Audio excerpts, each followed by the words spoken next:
Magulo ngayon sa Nepal dahil sa pinagsamang epekto ng panibagong krisis sa social media at matagal ng suliranin sa politika, ekonomiya, at lipunan.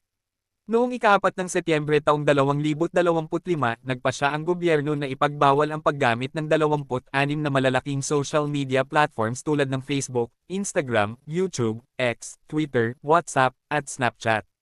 Ang dahilan daw ay hindi umano nagrehistro ang mga kumpanyang ito sa Nepal ayon sa hinihingi ng gobyerno.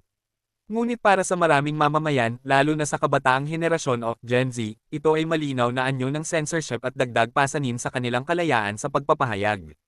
Noong ika-8 ng Setyembre, libo-libong kabataan ang nagprotesta sa Kathmandu at iba pang syudad.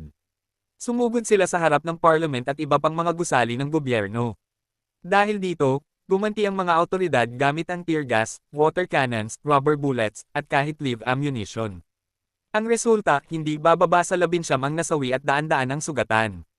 Lumala ang tensyon nang lumabas ang mga video at ulat ng sobrang paggamit ng puwersa laban sa mga kabataang nagpoprotesta.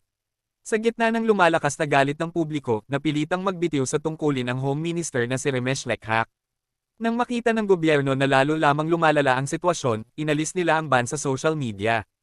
Kasabay nito, nag-anunsyo sila ng plano na magbigay ng kompensasyon sa pamilya ng mga namatay, libreng medikal na tulong sa mga nasugatan, at magsagawa ng investigasyon sa loob ng 15 araw para malaman ang punot dulo ng insidente. Gayunman, ipinapakita ng kaguluhan na ito na ang problema ng Nepal ay higit pa sa social media ban. Sa loob ng maraming taon, nabalot ng kawalan ng tiwala sa pamahalaan, katiwalian, kahinaan ng ekonomiya, at kakulangan ng trabaho ang bansa.